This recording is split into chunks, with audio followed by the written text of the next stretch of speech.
Leadership Step by Step, really fascinating book. It's really just chock filled with activities and exercises. Some of them will take you 1 hour to do. Some of them will take you 5 minutes.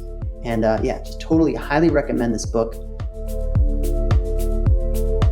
The core mental model, the core frame of this book is that leadership is grown through practices and exercises, not from knowledge. But let's go to the understanding other section, walk through what Spodek refers to as his own model, and then let's do it ourselves, because I think this is a really, really powerful tool. So what this model is, first, as we have to know ourselves. So we have to know your emotional system. Then the first step is understand the relevant emotional cycles and constraints. What that's all about really is understanding your environment. Then conceive of new emotions.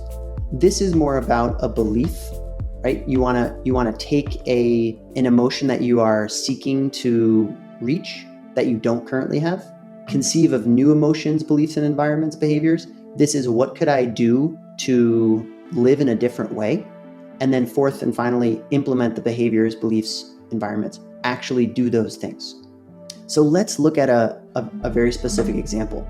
If your environment is my apartment at home, I'm not exercising, I'm eating unhealthy food.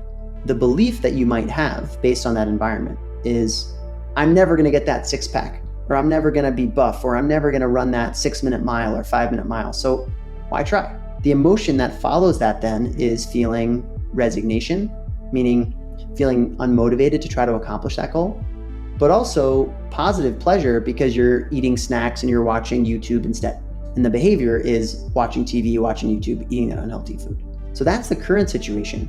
And what Spodek really talks about, which I think is quite simple, doesn't mean easy, but simple, is to say, okay, most people start with saying, how can I change my behavior immediately? What Spodek instead proposes is, how can I change my feeling, my emotion? Because if I'm able to be in control of my emotion, then I can more easily think of what's a behavior that creates that emotion. Instead, if I immediately think of behavior, I'm not 100% sure what the result of that behavior is going to be. In this example, for instance, if I said, okay, so my solution to being at home by myself and watching YouTube is to go running more. Well, that sounds like a good idea immediately, right? Because that's what I want to do. I want to get fit. But I actually don't know if running is exactly what is going to get me out of this cycle. It might be push-ups, or it might be pull-ups, or it might be actually spending time going on a walk with a friend. So instead, rather than immediately saying, let's go running, rather I can say, okay, what's the new emotion that I want to feel? The new emotion that I want to feel is progress, or healthy, or excitement, or enjoyment. And each of those 4 emotions, I might actually take a slightly different action. So let's imagine that I wanted enjoyment, right? Maybe the action that I take is I go for a walk and I listen to a really funny book on tape. Or if the feeling that I really want to feel is health conscious, maybe what I do instead is actually, I don't need to go exercise more, but I need to just remove these unhealthy snacks from my house. I need to just go buy apples and oranges and carrots and celery and have those at home instead. And then as I get more healthy, as I eat more of those snacks, I'll be more incentivized to exercise. Does that make sense? So it's a very simple model, but I think what it really does is get at sometimes leaders' bias towards action.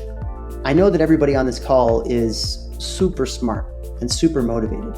And what you might say is that, okay, I want to make a change right away, so I immediately look for an action to make a change. But rather, it can be about the emotion instead. All right, thanks everybody for joining. Bye-bye.